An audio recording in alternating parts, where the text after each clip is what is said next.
அனைவருக்கும் வணக்கம். PGTRB mathematics exam 12/10/2025 அன்றைக்கி நடந்தது இல்லைங்களா? அதில் இருக்கக்கூடிய வினாக்கள் ஒவ்வொன்றா நம்ம டீட்டெயில் சொல்யூஷன் பார்த்துட்டு வந்துகிட்டே இருக்கோம். தொடர்ந்து வாட்ச் பண்ணிகிட்டே வாங்க, நிச்சயம் பெரிய யூஸ்ஃபுல்லாக இருக்கும்.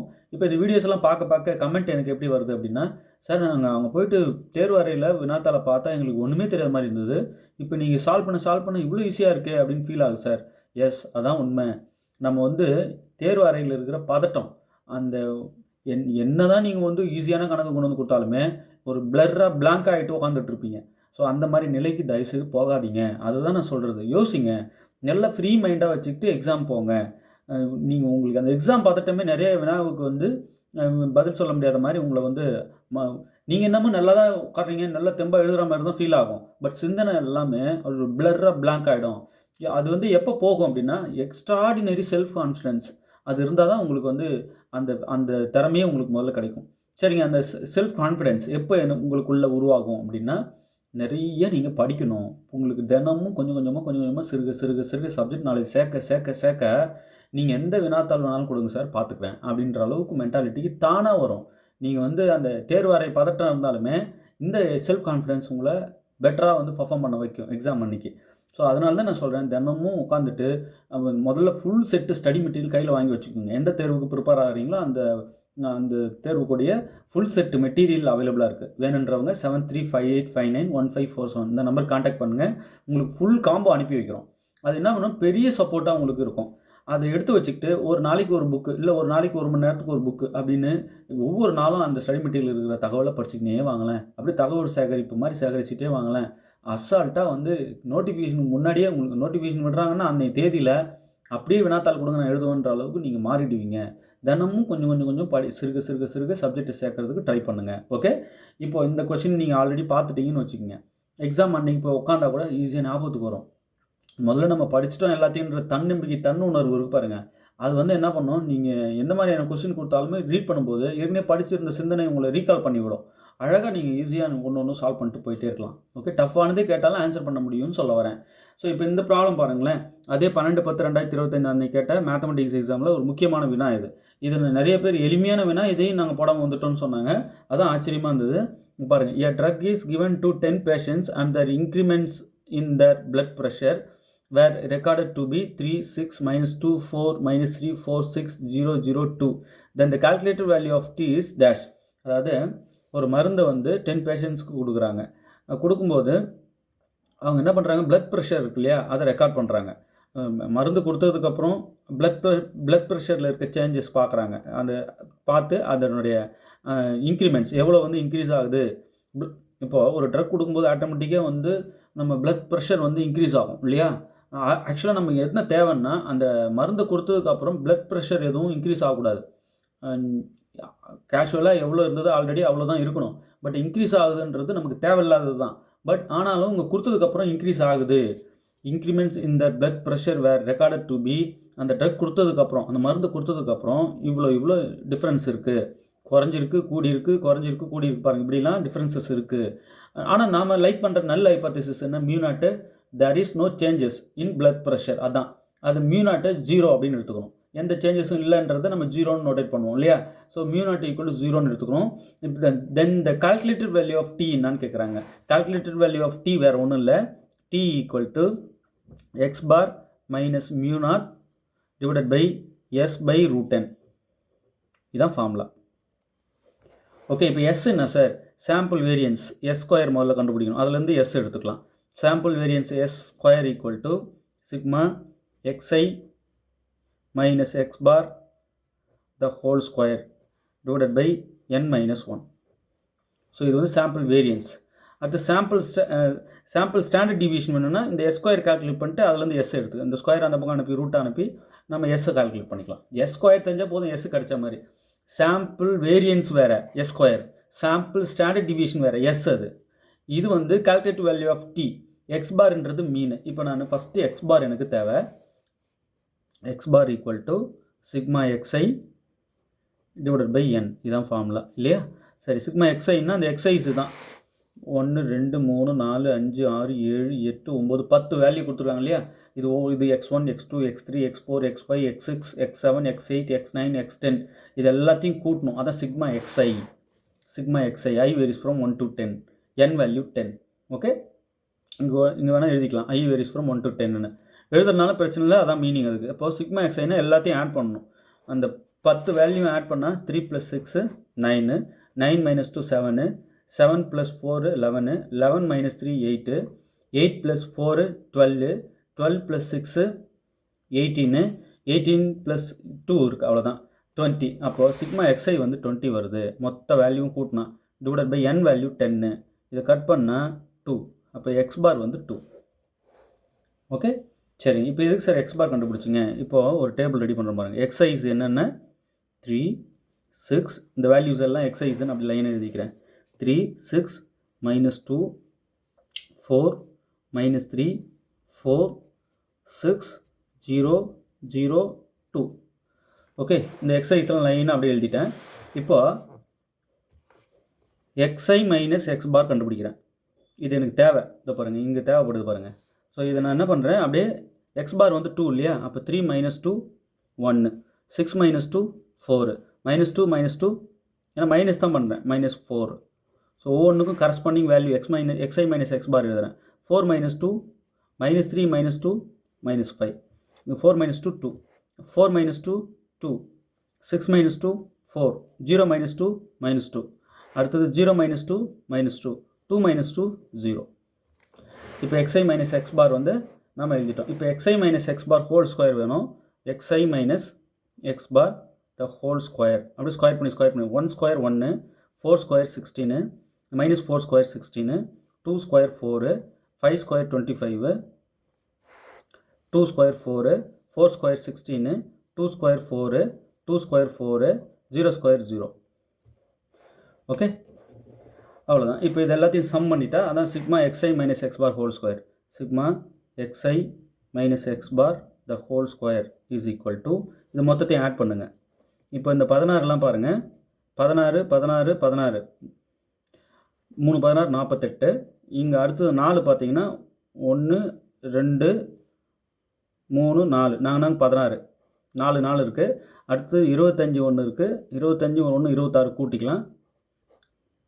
இப்போ 6 6 12, 12 ஒரு 8 20 0, மிச்சம் 2 2 4 6 7 8 9 90 வருது. ஸோ மொத்த டோட்டல் வந்து 90. நீங்கள் எப்படி வேணாலும் ஆட் பண்ணிக்கங்க, உங்கள் விருப்பம். 90 வருது. Sigma x i minus X bar whole square கண்டுபிடிச்சாச்சு. எக்ஸ்ஐ மைனஸ் எக்ஸ் பார் கண்டுபிடிச்சா தானே பாருங்கள், எக்ஸ்ஐ மைனஸ் எக்ஸ் பார் கண்டுபிடிச்சா தானே sigma x i minus X bar whole square கண்டுபிடிச்சி அதுக்கெல்லாம் சிக்மா கண்டுபிடிக்கணும். சிக்மான்றது அடிஷன், ஃபுல்லாக மொத்தத்தையும் ஆட் பண்ணுறது. Sum of XI minus X bar the whole square, சம்முன்னு சொல்லுவோம். சரிங்க சார். அப்போது ஃபஸ்ட்டு எக்ஸைஸ்லாம் இப்படி எழுதிக்கிறீங்க. எக்ஸ்ஐ மைனஸ் எக்ஸ் பார்லாம் அடுத்தது கண்டுபிடிச்சி வச்சுக்கிறீங்க. அதுக்கு முன்னாடி எக்ஸ் பாரை கண்டுபிடிச்சிக்கிங்க. இப்போ எக்ஸ்ஐ மைனஸ் எக்ஸ் பார் ஒன்றுத்தையும் ஸ்கொயர் பண்ணி எழுதிட்டு அப்படியே ஆட் பண்ணிடுங்க. இப்போ நம்ம சாம்பிள் வேரியன்ஸ் கண்டுபிடிக்க போகிறோம். S square equal to sigma x i minus X bar the whole square divided by n - 1. இதான் ஃபார்முலா இல்லையா? இப்போ நம்ம மேலே இருக்கிறத கண்டுபிடிச்சிட்டோம் டேபிளில் இருந்து. 90 divided by n value 10. Number of patients எத்தனை பேஷன்ஸ்னால் 10, 10 - 1. இப்போது 90 அப்படியே இருக்கட்டும். மேலே டினாமினேட்டர் வந்து 10 - 1 வந்து 9. இது கட் பண்ணால் 10. அப்போது எஸ் ஸ்கொயர் வந்து 10. அப்போ எஸ் என்ன, √10. இது சாம்பிள் ஸ்டாண்டர்ட் டிவியேஷன், இது சாம்பிள் வேரியன்ஸ். ஓகே, இப்போ கால்குலேட்டட் வேல்யூ ஆஃப் டி வேணும் இல்லையா? calculated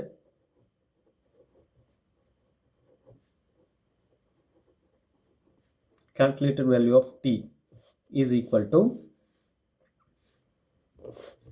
x bar minus mu naught divided by s by √n. இதுதான் ஃபார்முலா. ஸோ அப்போ t equal to x bar minus mu naught divided by s by √n. X bar வந்து நம்ம கண்டுபிடிச்சிட்டோம் already. எவ்வளோ 2 minus mu not வந்து 0. நல்ல hypothesis. Let mu naught equal to there is no changes in blood pressure. அதான் நமக்கு தேவை. அதான் நல்ல ஹைபோதேசிஸாக ஃபிக்ஸ் பண்ணிக்கணும். 0 டிவைடட் பை எஸ் வந்து இப்போ தான் கண்டுபிடிச்சோம் √10 டிவைடட் பை இந்த ரூட் அப்படியே வச்சுக்கிட்டு n வேல்யூ 10 தெரிஞ்சதெல்லாம் போடுறோம், அவ்வளோதான். 2 - 0 வந்து 2 டிவைடட் பை இந்த √10 கட் பண்ணிட்டா 1. அப்போ 2/1 வந்து 2. Okay, the calculated value of t is 2. நல்லா புரிஞ்சிருக்கும்னு நினைக்கிறேன். ரொம்ப எளிமையானது இது. கஷ்டம்லாம் ஒன்றும் இல்லை. ஒரு சிலர்லாம் மைண்டில் கால்குலேஷன் போட ஆரம்பித்தா அவங்க கிட்ட கூட நம்மளாம் நிற்க முடியாது. அந்த மாதிரி ஆட்கள்லாம் இருக்காங்க. அவங்கெல்லாம் இதை அப்படியே என்ன பண்ணிடுவாங்க, இவ்வளோலாம் எழுதிக்கிட்டு இருக்க மாட்டாங்க, டக்கு டக்குன்னு போட்டு போயிட்டே இருப்பாங்க.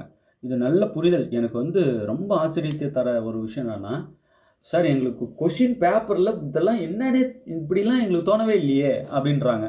எஸ், ஆனால் நீங்கள் போட போட இதெல்லாம் படிச்சு தானேன்னு தோணுது, இதெல்லாம் நாங்கள் பார்த்தது தானேன்னு தோணுது. அப்போ வே ஆஃப் அப்ரோச்சும் அந்த பதட்டத்தன்மை அதுவும் தான் மாறுபட்டு இருக்கீங்க. மற்றபடி கான்செப்ட் தெரிஞ்சு தான் போகிறீங்க, அது தயவுசெய்து புரிஞ்சுக்குங்க. அப்போ எக்ஸ்ட்ராடினரி கான்ஃபிடென்ஸ் எப்போ கிடைக்கும் உங்களுக்குன்னா, நிறைய ஸ்டடி மெட்டீரியல் படிக்கணும், தினமும் படிக்கணும். இப்போ ஒரு நாளில் ஒரு புக் எடுத்து படிக்கிறீங்க, போயிட்டு எக்ஸாம் கிளியர் பண்ணிடுறீங்கன்னா அது ஏற்புடையதா? அப்படி இருக்கவும் கூடாது. முதல்ல அது ராங் வே. நம்ம வந்து காலகாலமாக படித்து நிறைய ஸ்கில்டாக இருக்கும், எங்கே எக்ஸாம் வைங்க நான் பாஸ் பண்ணிட்டு வரேன், என் திறமையை காட்டுறேன்னு சொல்லணும். ஒரே நாளில் ஒரு குறிப்பிட்ட புக்ஸை மட்டும் படிச்சுட்டு போய் நான் அன்றைக்கே அடிச்சுட்டு போஸ்டிங் வாங்கணும்னு நினைக்கக்கூடாது. அப்படி இருக்காதிங்க. UGTRB, PGTRB full set material அவைலபிளாக இருக்குது. காலேஜ் டிஆர்பிக்கும் புக்கு ஒன்று போட்டிருக்கோம். முக்கியமான ஒரு சம்ஸ்லாம் டீட்டெயில் சொல்யூஷன் புக்லெட் ஒன்று காலேஜ் டிஆர்பிக்கு போட்டிருக்கோம். காலேஜ் டிஆர்பி ப்ரிப்பேர் பண்ணுங்கள். அதுக்கப்புறம் சிஎஸ்ஏஆருக்கும் வீடியோஸ் கொடுக்க போகிறோம். ஓகே, இப்போ டெட்டு பேப்பர் 1 பேப்பர் 2க்கு சைக்காலஜி மெட்டீரியலும் தமிழ் மெட்டீரியலும் இருக்குது. சைக்காலஜி என்ன தரீங்க, 200 கொஸ்டின் அண்ட் ஆன்சர்ஸ் தரோம். முக்கியமான கொஸ்டின் அண்ட் ஆன்சர்ஸ் வேணுன்றவங்க அந்த 200 கொஸ்டினும் வாங்கி நல்லா பார்த்துக்குங்க. அதுக்கப்புறம் தமிழ் எலிஜிபிலிட்டிக்கு ஒரு 160 கொஸ்டின் தரும். இது ரெண்டுமே பிஜிடிஆர்பி ரெடி பண்ணது. உங்கள் டெட்டு பேப்பர் 2க்கு கண்டிப்பாக வரும். ஸோ அதை மிஸ் பண்ணாமல் வாங்கி ஒரு தடவை கோத்ரூ பண்ணிக்கோங்க. அதுக்கப்புறம் டெட்டு சைக்காலஜி போட்டிங்க, தமிழ் போட்டிருக்கீங்க, இதெல்லாம் இதோட நிறுத்துறது கிடையாது, இன்னும் போடுவோம். இதெல்லாம் 1000 கொஸ்டின் தொடர அளவு போட்டுனே தான் இருப்போம். தினமும் நீங்கள் வாட்ச் பண்ணினே வாங்க, பெரிய சப்போர்ட்டாக இருக்கும். அதுக்கப்புறம் நம்ம ஏன் வந்து இப்போ 200 கொஸ்டின் நம்மளை தவிர வேறு எங்கேயுமே கிடைக்கலையா? கண்டபடி கிடைக்குமே. எங்கள் ஒரு மார்க்கெட் ஸ்டோருக்கு போனாங்க, எக்கச்சக்கமான புக்ஸ் கொட்டி கிடக்கு. அதெல்லாம் நீங்கள் 1 மார்க்ஸ் கலெக்ட் பண்ணி படிச்சிங்கன்னா 1000 1 மார்க்கு தாண்டும் இல்லையா? ஆனால் நம்மக்கிட்ட வாங்குகிற இந்த 200 1 மார்க் பார்த்து எல்லாத்தையும் ஃபில்டர் பண்ணி தூக்குனது முக்கியமானது. ஏரியாவே தவிர்க்க முடியாதுன்றது பார்த்து கேட்டது. நிறைய பேர் சொல்லிட்டு வாங்குறது விஷயம் என்னென்னா, இந்த 1 மார்க்ஸ் கொடுங்க, 200 1 மார்க்ஸ் சைக்காலஜி கொடுங்கன்னு நிறைய பேர் வாங்கியிருக்காங்க. அவங்க என்ன சொல்கிறாங்கன்னா, சார் இது படிக்கணுன்ற ஆர்வத்தை முதல்ல தூண்டுது சார், அதனால் நாங்கள் இதை முதல்ல வாங்குகிறோம். 200 கொஷின் தாண்டி நாங்கள் நிறையா படிக்கிறோம், எங்களுக்கே தெரியுது. பட் இது சம்திங் ஏதோ எங்களுக்கு சொல்லுது, அதனால் நாங்கள் ஒரு வாட்டி ரீட் பண்ணிக்கிட்டால் நல்லதுன்னு தோணுதுன்னு வாங்கி படிச்சுட்டு இருக்காங்க. சைக்காலஜி 200 கொஸ்டின் அண்ட் ஆன்சர்ஸ் ரெடியாக இருக்குது, கண்டிப்பாக வரும். ஆனால் அதோட நிறுத்த போகிறது கிடையாது, நம்ம கொடுத்துட்டு தான் இருப்போம். இப்போதைக்கு 200 கொஸ்டின்ஸ் இருக்குது, வாங்கி படிக்கலாம். அதுக்கப்புறம் வந்து தமிழ் எலிஜிபிலிட்டி 160 கொஸ்டின்ஸ் தரோம், அதுவும் நிறுத்த போகிறது கிடையாது, ரெகுலராக கொடுக்க போகிறோம். அது ரெண்டும் உங்களுக்கு கொடுத்துட்றோம். அதுக்கப்புறம் மெயினாக உங்களுக்கு என்னென்னா மேக்ஸ் வீடியோ கொடுக்க போகிறேன். டெட்டு மேக்ஸ் பேப்பர் 2க்கு மேக்ஸ் வீடியோஸ் கொடுப்பேன். ரெகுலராக வாட்ச் பண்ணினே வாங்க, இன்ச் பை இன்ச் அப்படியே மெல்ல இழுத்துட்டு போகிறேன், உங்களுக்கு நல்லா புரியும். ஓகே, தொடர்ந்து வீடியோஸ் வாட்ச் பண்ணிகிட்டே வாங்க. பேப்பர் 2க்கு பேப்பர் 1க்கு சைக்காலஜியும் தமிழும் வாங்கி தாராளமாக படிக்கலாம், வாங்கி படிங்க. இப்போ இந்த பிஜிடிஆர்பியில் கேட்ட இந்த கொஷினுக்கு டீட்டெயில் சொல்யூஷன் மாதிரி ஒவ்வொரு கொஷினுக்கும் நான் போட போகிறேன். ஏன் சார் பிஜிடிஆர்பி முடிஞ்சிச்சு எதுக்கு இதை போய் போட்டுட்ருக்கீங்கன்னா, உங்களுக்கு தெரியணும் என்ன டிஃப்ரென்ஸுன்றதை புரிஞ்சுக்கணும், எப்படி அப்ரோச் பண்ணணுன்றது உங்களுக்கு முதல்ல புரிய வைக்கணும். அதுக்காக தான் முதல்ல இதெல்லாம் கொடுக்குறேன். இவ்வளோ எளிமையானதாக விட்டோம் அப்படின்ற ஒரு உணர்வு உங்களுக்குள்ளே வந்துக்கிட்டே இருக்கணும். அப்போ தான் படிக்கிற வேவை வந்து இவர் சொல்கிறபடி செய்யணுன்ற உணர்வு வரும். அப்போ தான் ஸ்டடி மெட்டீரியல் எடுத்து வச்சுட்டு மணிக்கணக்காக உட்காருவீங்க. ஒரு 500 கொஸ்டின் இருக்கிற புக்லெட்டை வச்சுட்டு உட்காரதுக்கும் 500 கான்செப்ட் இருக்கிற ஸ்டடி மெட்டீரியலை வச்சுக்கிட்டு உட்காரதுக்கும் வித்தியாசம் இருக்குங்க. ரெண்டும் ஒன்றும் கிடையாது. ஸோ நம்ம புக்ஸை தான் படிக்கணும், line by line, page by page எல்லாத்தையும் கவர் பண்ணி நாங்கள் எடுத்துருக்கோமான்னு பார்த்து படிங்க. ஓகே, நல்லா ப்ராக்டிஸ் பண்ணுங்கள். இப்போ இந்த கொஷினுக்கு ஆன்சர் வந்து என்னென்னா 2 இல்லையா? Option C. ஒன்றும் இல்லை, கால்குலேட்டிவ் வேல்யூ ஆஃப் டி வேணும்னா சாம்பிள் வேரியன்ஸ் முதல்ல கண்டுபிடிக்கணும். அதுக்கு எக்ஸ் பார் தேவை. இப்போ எக்ஸ் பார் எதுக்கு தேவைன்னா இங்கே பாருங்கள், எக்ஸ்ஐஸ்லாம் எழுதிக்கிறேன், எக்ஸ்ஐ மைனஸ் எக்ஸ் பார்லாம் எழுதிக்கிறேன், XI minus X bar whole ஸ்கொயர்லாம் எழுதிக்கிறேன். இது எல்லாத்தையும் சம் பண்ணி sigma x i minus X bar whole square equal to 19 கண்டுபிடிச்சிக்கிறேன். இது கொண்டு வந்து சாம்பிள் வேரியன்ஸ் ஃபார்முலாவில் போட்டு எஸ்ஸை முதல்ல தூக்குறேன். Sigma x i minus X bar whole square divided by n - 1 தான் சாம்பிள் வேரியன்ஸ். இது 90, இங்கே n 10 போட்டு சிம்பிளி பண்ணிட்டு வந்தால் s ஸ்கொயர் 10. அப்போ எஸ் வந்து √10, இந்த ஸ்கொயர் அங்கே அனுப்புனா ரூட் ஆகிடும். கால்குலேட் வேல்யூ ஆஃப் டி கண்டுபிடிக்கிற ஃபார்முலா தான். அந்த ஃபார்முலாவில் தெரிஞ்ச வேல்யூஸ்லாம் போட்டு அப்படி சிம்பிளிஃபை பண்ணால் 2 வருது. ஆப்ஷன் பார்த்தீங்கன்னா சி. ஓகே, நல்லா புரிஞ்சிருக்குன்னு நம்புகிறேன். தொடர்ந்து நம்ம சேனல் வாட்ச் பண்ணிகிட்டே வாங்க. இன்னும் எல்லாத்துக்கும் இப்போது சார் இந்த ஒரு கேள்வி முக்கியமானது பார்த்து போடுறீங்க, மற்ற கேள்விலாம் எல்லாத்தையும் கொடுத்துட்டு வந்துட்டு தான் இருக்கேன், ப்ளேலிஸ்ட்டில் ஆட் பண்ணி வச்சுக்கிட்டே இருக்கேன், போய் பாருங்கள். நிறைய வேணும்னா அதெல்லாம் அனுப்பி வைக்கிறேன். சார் இப்போது இந்த கொஷின் டீட்டெயிலாக போடுறது டேரெக்டாக படித்த உடனே ஆன்சர் சொல்கிறதெல்லாம் இதுமாரி எக்ஸ்பிளைன் பண்ணுவீங்களா? அது எதுக்கு எக்ஸ்பிளைன் பண்ணணும்? படித்த உடனே ஆன்சர் தெரியுதுன்னா அதை அப்படி ஷேர் பண்ணிட்டு போயிட்டே இருக்க வேண்டியதானே.